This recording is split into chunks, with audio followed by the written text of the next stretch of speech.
Hi, welcome to your checkup. We are the patient education podcast where we bring conversations from the doctor's office to your ears.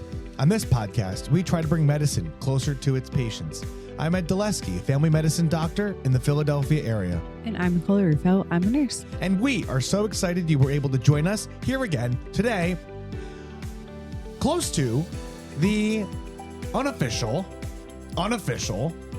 start of summer. I thought it was the official, unofficial start of summer. The official, unofficial start of summer. One day removed from St. Patrick's Day. Maybe if you're listening to this on St. Patty's Day, happy St. Patrick's Day to you. Or, as we're recording this, happy Ides of March. Sorry, Julius. Caesar, that is.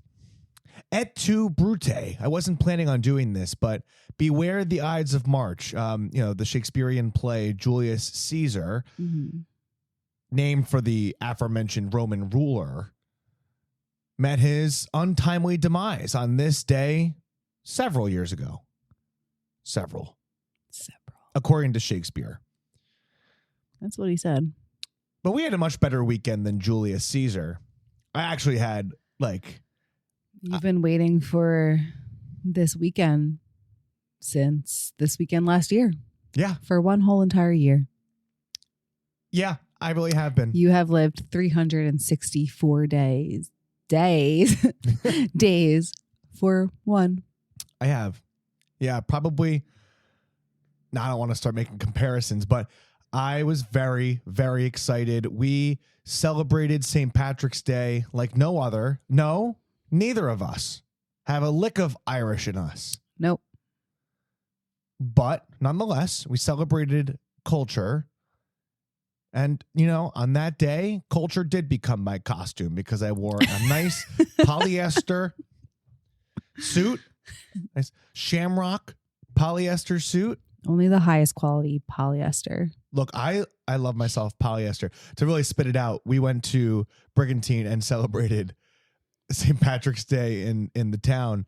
And let me tell you, we had a day. It was one of the busiest days we've had maybe since the wedding or a travel day, perhaps. Oh my God. Yeah, we did a lot yesterday. But we were up early. We had a whole itinerary. We went to the gym as a family. And then we bopped around to this little shop, had some coffee and a cookie. Met Estarina. And then we took Ollie for a walk. We went for a walk as a family, a lot of family time on Saturday. And then we went to the parade, which I never participated in a St. Patty's Day parade before. Well, Welcome. not participated in, but spectated, Welcome. And then we came back. Then we went out to eat. Then we came back to the house. You had to don your garb. Yeah. And then we went out for the festivities. Gosh, it was so fun. And we were back before 9, which is even better. Exactly how we want to cook it up. And listen to some fine tunes from local disc jockey Jack Fahey, who it could be anywhere. It could be a Saturday bazaar. It could be ice cream at Richmond's. He could be there spinning the discs, giving us the best music that he can. He seemed unimpressed with us, though. Yeah, he actually didn't want anything to do with us. It's so true. Which was kind of disappointing. We were his biggest stands. We were out on the dance floor doing whatever. And we were pointing at him, singing Backstreet Boys at the end of the night for the last song. And he was not pointing at him I want it that way. Nothing. Not phased at all. But he probably gets a lot of that. Yeah. He probably had a long day too. He probably did. Then we got in some pictures. I guess what you call it is photo bombing, but I think it's much more elegant the way we do it. We search out a family photo happening. A long sought after family photo. People we do this for sport, actually. Haven't seen each other in a long time. And we're looking. And if we're about 10 to 20 feet behind that photo, we're lining up. We are posing American Gothic the biggest smiles you can and hoping that we can then find these people on the internet. And this actually happened. This happened for us because we had the same photographer, local photographer, Jack Fahey. He's a man of many talents. He is. He had like the DJ booth on autopilot, and then he went out and was just like whipping out the camera with his like mega lens. And it was just, look, I had a phenomenal time. I think I hit Nirvana on the dance floor. Oh my God. I did. It was great. Contrary to what one may believe, wearing this type of loud polyester suit, I was slightly uncomfortable with that amount of attention. One would argue I was asking for it. Mm-hmm. But nonetheless, it ended up being a fantastic day. And looking forward to a good week ahead. Apparently, we're getting some like crazy wind tomorrow. It's concerning people. That's what they're saying. So if you're listening to this today, good luck in the wind later on today. And we're getting caught up with a lot of our shows. We are loving Masala Kitchen. We've gotten that like 3 times in the last 6 weeks. Yeah. We always get the same thing and it's so good. It is good. Spicy MK chicken. It took me a long time to remember what MK meant. It stands for Masala Kitchen. Yeah, you probably clocked that in the first time reading the menu. I did. No, it took me 4 years. 4 years. 4 years. Pretty dull on the sharpness scale there. All right. Well, we have a nice little setup for you here today. We have a nice episode. It's gonna be a standalone one. Thanks for bearing with us while we talked about the food pyramid. We thought that would go better, but yeah, you guys suck. No, just kidding. Just kidding. Kisses. Turns out that people weren't terribly interested in this, or at least the audience that we've cultivated for ourselves. We do think you'll be interested in this interesting new study that I found. But before we get to that, I do want to hold some space for, what do they call it? PRN is as needed in medicine. What is it called when someone works like on per diem? Our per diem segment, Nikki's Corner. Okay. Have you heard about that guy in Florida and the dolphins? Gerald? No. There's a guy in Florida who I guess was like, I don't know where he was found, but he claims that he was kidnapped by dolphins. He's like an engineer, like an underwater engineer, whatever. Really? There's like a name for it and I forget, and my phone's plugged in, so like I'm not going to go get it. But he claims that he was kidnapped by dolphins. The head dolphin name is Gerald, and they kidnapped him for 3 days underwater, and they forced him to build this like little like town underwater, or like city. Atlantis? Underwater. And then allegedly, this is all rumor, it's like obviously fake, but allegedly there were like... What makes you say that? Because people aren't getting kidnapped by dolphins and forced to make underwater cities. But then the rumor going around was that he found, or like when he was in the hospital, doctors found like, I don't know, whatever substance in his lungs that was consistent with being in like the deep, deep ocean. But then he had no other lung damage or like head trauma. And that's the story circulating around online. But it's really funny because people in the comments are like, you know what? I don't know why, but I feel like I believe this guy. This is the one I'm going to choose to believe. Wow. Did you hear about that? No, I had no clue about that. I feel this is, look, people, the entertainment industry, shout out Oscars, can try to come up with stories to make us amused and entertained.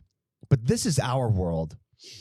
This is real. Yeah. There are people out here always in Florida, kidnapped by dolphins. Dolphins named Gerald. Mm-hmm. If you've heard this story, please do reach out to us, because I don't know whether you just told me this out of your imagination or if this is actually... it's a real thing. Look it up. You're going to start getting served it now on TikTok. Who is this lead dolphin, Gerald? His name is Gerald. So did this person go to the regular floors in the hospital or the psychiatric ward? Probably the psych unit. Let's not make fun of people that aren't us. Wow. Only people who claim to get kidnapped by dolphins. Yeah, only those people. Wow. Well, isn't that terribly interesting? Gerald. It is interesting. Thank you. You're welcome. Thank you for that part of Nikki's Corner. Did you like it? I loved it. Yeah. No, that was great. This is funny. I hope to never get kidnapped by dolphins. It's a miracle he survived. I would take it that he's not amphibious. Probably not. Most humans are not. And maybe wasn't prepared with scuba equipment. Mm-hmm. Or maybe he was if he was down there and this is part of his occupation.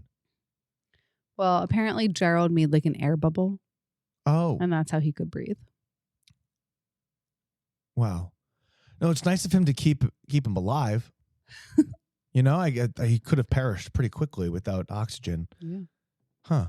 Wow. Well, thank you. You're welcome. Was that Gary? I think it was. Gary's been doing some crazy stuff around here. Yeah. Rest in peace to Toothbrush. Yeah. Eddie's toothbrush over the last week randomly would turn on. Like we have electric toothbrushes and it would randomly turn on in the middle of the night and we would hear like this weird buzzing. And then on Friday, when I was getting ready for work, coincidentally, while I was brushing my teeth, it went on and like scared the crap out of me. Can you address it by its proper name? Like the proper noun? Your toothbrush? No. Just toothbrush.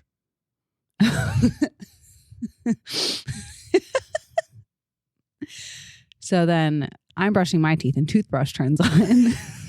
Thank you.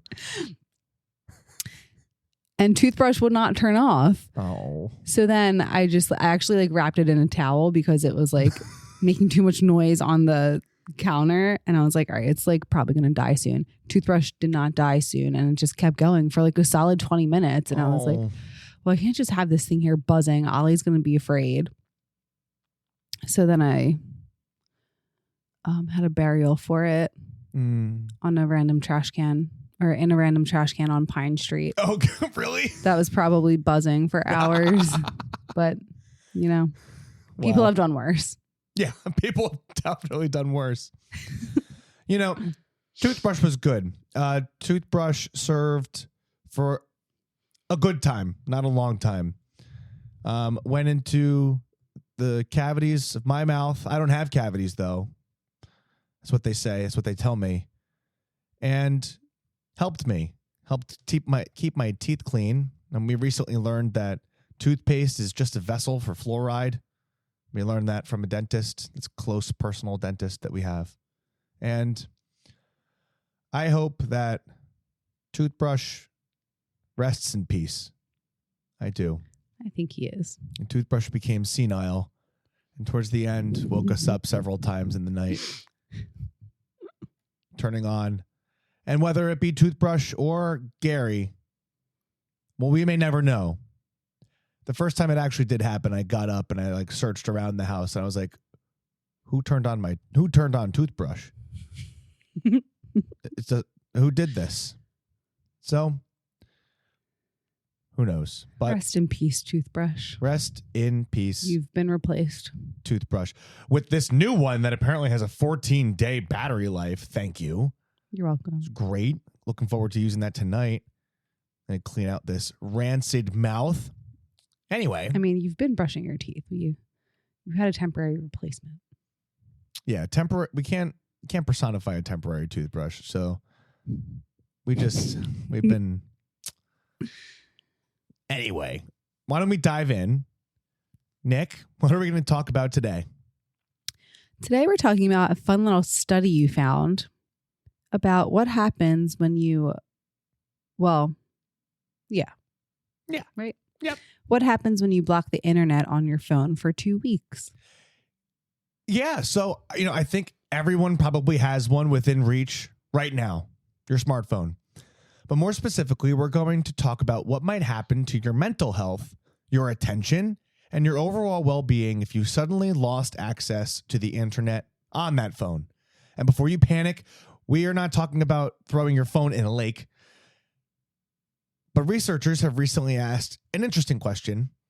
What would happen if we simply blocked the internet on people's smartphones for 2 weeks?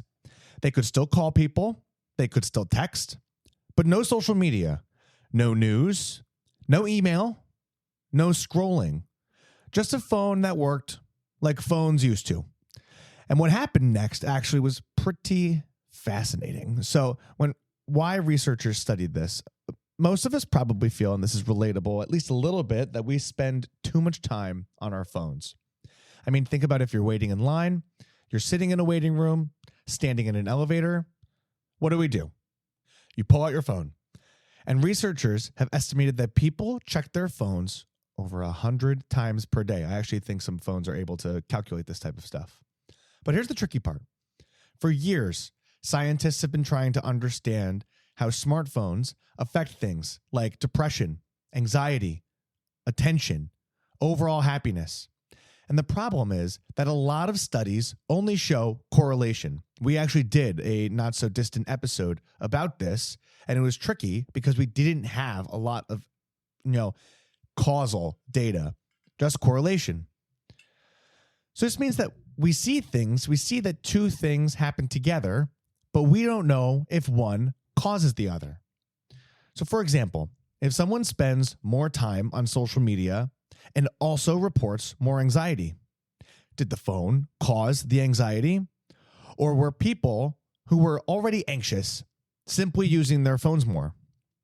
It's actually a really hard question to answer, so that's why they designed an experiment to try to test it more directly.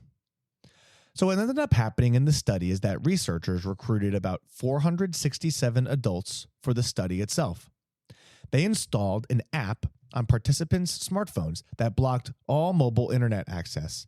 And the important part is that people could still make phone calls, send text messages, and use the internet on their computers. So the phone wasn't gone entirely, but it wasn't just a constant portal to the internet anymore. Participants were randomly divided into two groups. One group had their internet blocked for the first 2 weeks, and the other group kept their normal phones for about 2 weeks and then had their internet blocked afterwards. And it's actually a nice design because eventually everyone gets involved. And during these weeks, researchers measured several different things. So they looked at three main areas. The first was mental health. They looked at things like depression, anxiety, anger, and social anxiety. The second, they looked at overall well-being, so things like life satisfaction, or positive mood, or negative mood. And third, which I thought was really interesting, they measured attention. They had participants complete a computerized task designed to measure sustained attention, which is basically your ability to stay focused over time. So this wasn't just people saying, I feel more focused. They actually looked at it, which is great. So now the results is where things get really interesting. And I've been talking to people about this since we made this episode and have been including it in some counseling about phones. When researchers looked at the data, they found that about 91% of participants improved in at least one measured area. That's one way to present the information if you want like a headline grabby type thing. It's pretty remarkable though. Mental health scores improved. People reported less depression, less anxiety, and less social anxiety. Overall well-being improved, and people had a greater life satisfaction and more positive mood scores. But one of the most surprising findings had to do with attention. As I mentioned earlier, they actually measured this, not just on a survey. Participants actually performed better on sustained attention tests after the 2-week period without mobile internet access on their phone. And the improvement was large enough that the researchers estimated it was roughly equivalent to reversing about 10 years of age-related decline in attention. I am not exactly sure how they do that, but they did mention it in their study.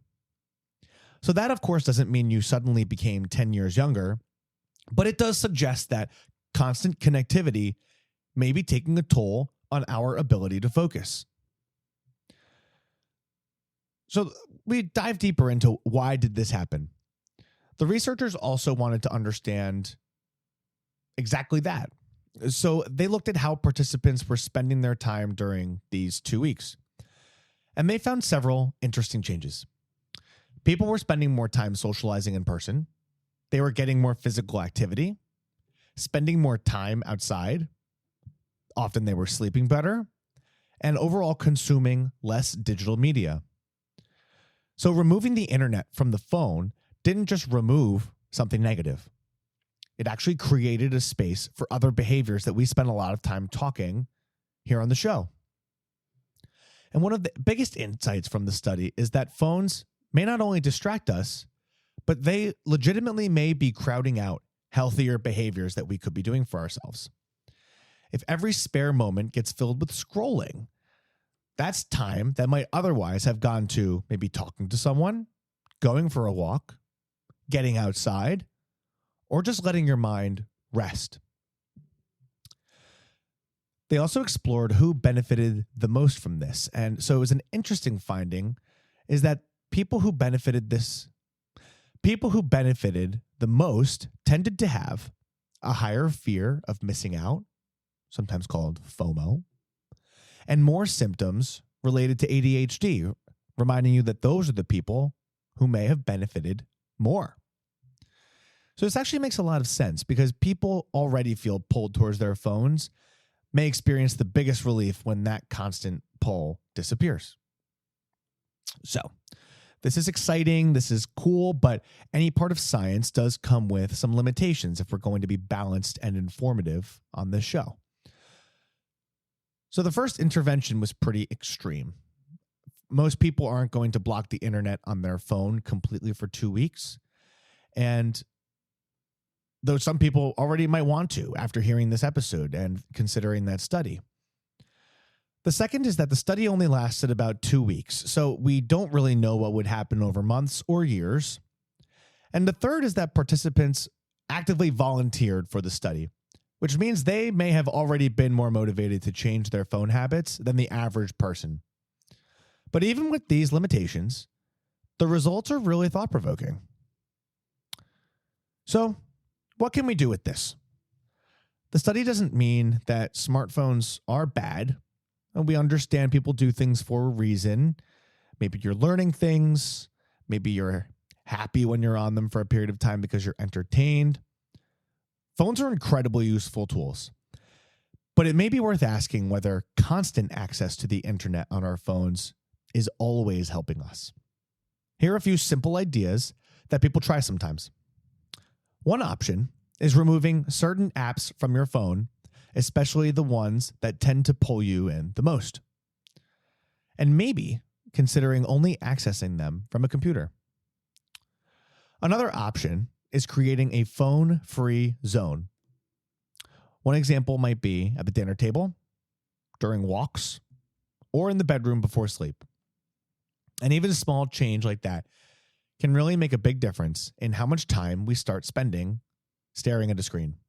Like we said, phones are incredible tools. We can be so productive and accomplish so much on them, but many of the apps on them are also designed to capture our attention for as long as possible. And studies like this suggest that even a short break from that constant stream of notifications and information might give our brains something they don't get very often anymore: a little bit of quiet space to focus. So here's something you could consider. A tasty tip, if you will. It's simple. Try taking one walk this week without your phone. No podcasts, no music, no scrolling, just a walk.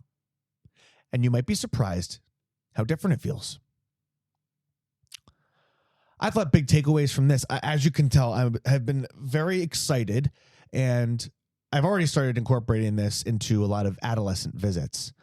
I usually don't out them and say, like, how long do you spend on your phone? Because I get them looking up at the sky.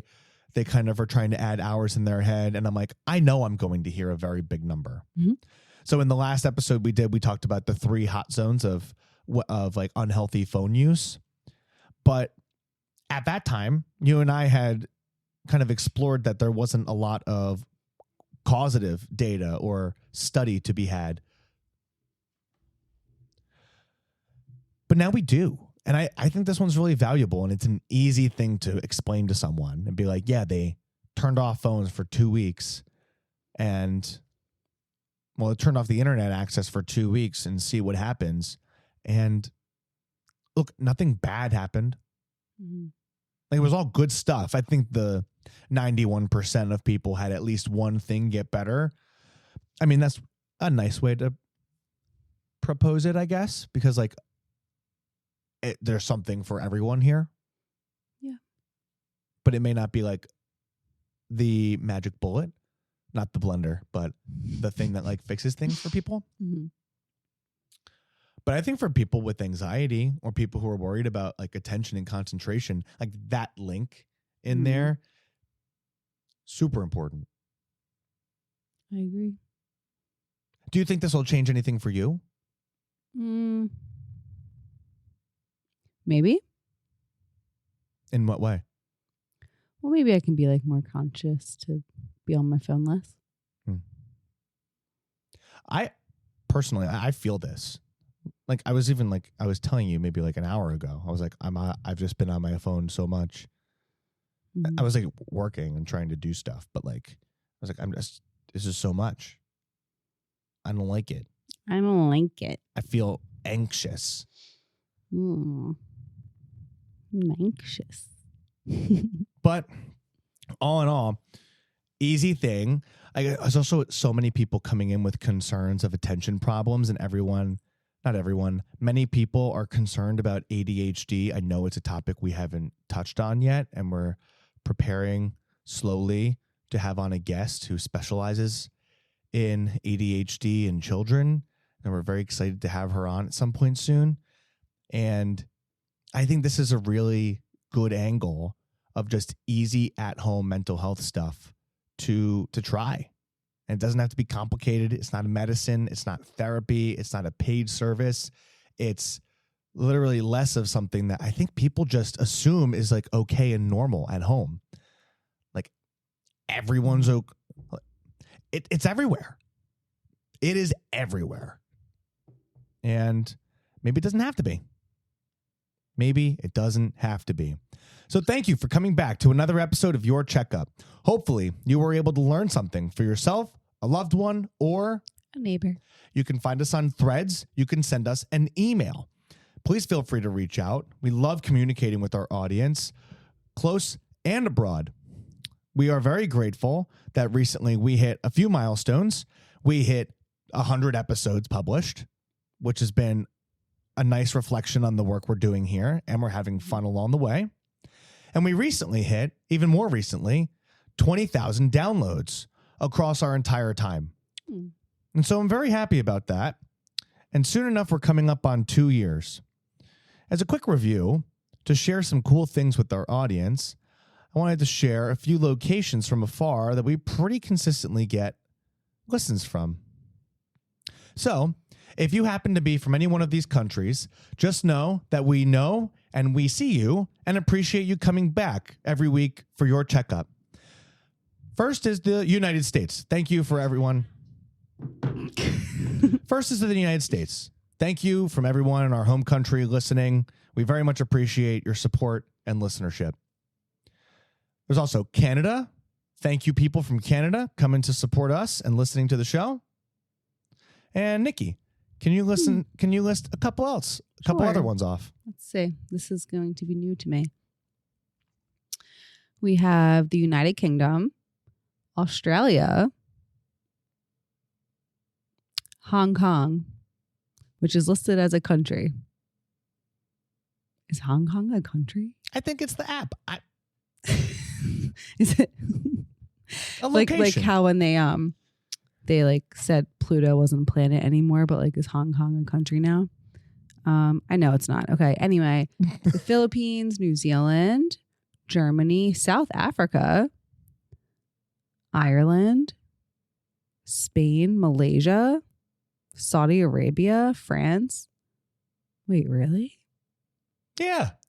I don't know how to share it with you, but yeah. India, Sweden, Brazil, Singapore, Puerto Rico, Finland, Nigeria, Italy, Indonesia, Mongolia, Japan. Oh my goodness. Wow. Any more? There's a lot more. Ethiopia, Egypt, Qatar, Nepal, Croatia, South Korea, Peru, Portugal. Oh, a couple in Jamaica, Oh, Bahamas, Greece, Trinidad and Tobago, Turkey, Norway, Kenya.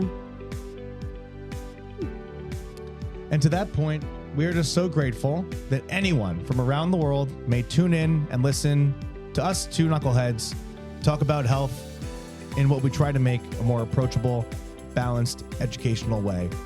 So thank you so many times over, and hopefully, most importantly, stay healthy, my friends. Until next time, I'm Ed Dulesky. I'm Nicole Rufo. Thank you and goodbye. Bye.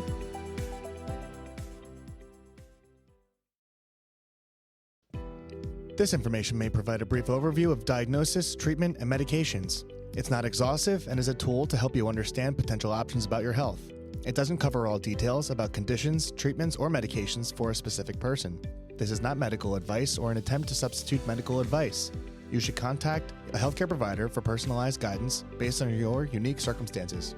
We explicitly disclaim any liability relating to the information given or its use. This content doesn't endorse any treatments or medications for a specific patient. Always talk to your healthcare provider for complete information tailored to you. In short, I'm not your doctor. I am not your nurse. And make sure you go get your own checkup with your own personal doctor.